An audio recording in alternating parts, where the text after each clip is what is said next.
பெண்ணின் கழுத்தை திறந்து முக்தி கொடுத்த ஆசாமி.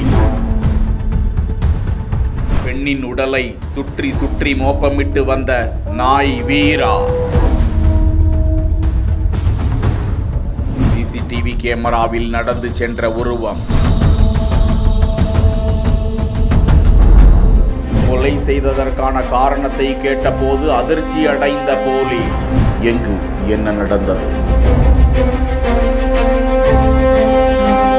திருவண்ணாமலை மாவட்டம் ஆரணி அடுத்த கண்ணமங்கலம் அருகே குளத்தூர் கிராமத்தில் உள்ள பெரிய ஏரியில் பெண் ஒருவர் கழுத்தில் படுகாயத்துடன் இறந்து கிடப்பதாக அங்கு மாடு மேய்ப்பவர்கள் கண்ணமங்கலம் காவல்துறையினருக்கு தகவல் கொடுக்கின்றனர். திருவண்ணாமலை மாவட்ட காவல்துறை கண்காணிப்பாளர் பிரபாகரன் தலைமையிலான போலீசார், கைரேகை நிபுணர்கள் மோப்பனாய் வீராவோடு அங்கு சென்று தடயங்களை சேகரித்து பெண்ணின் சடலத்தை மீட்டு பிரேத பரிசோதனைக்கு அனுப்பி வைத்து கொலை சம்பவம் குறித்து வழக்கு பதிந்து பெண்ணின் கைப்பையில் இருந்த தடயங்களை வைத்து காஞ்சிபுரம் மாவட்டம் ஸ்ரீபெரும்புதூர் தாலுகா மலைப்பாக்கம் கிராமத்தை சேர்ந்த சுப்பிரமணி என்பவரது மனைவி 50 வயதான அலமேலுதான் கொலை செய்யப்பட்டு கிடந்தவர் என கண்டுபிடித்த போலீசார் தனிப்படை அமைத்து விசாரணையில் ஈடுபட்டு வந்த நிலையில் கண்ணமங்கலம் பகுதியில் பொருத்தப்பட்டிருந்த சிசிடிவி காட்சியை கொண்டு சென்னை குன்றத்தூரில் பதுங்கியிருந்த 60 வயதான தஞ்சன் என்பவரை பிடித்து வந்து போலீசார் விசாரித்த போது அலமேலு சிவன் மீது அதீத பக்தி கொண்டிருந்ததால் திருவண்ணாமலையில் முக்தி அடைய வேண்டும் என கூறியதால்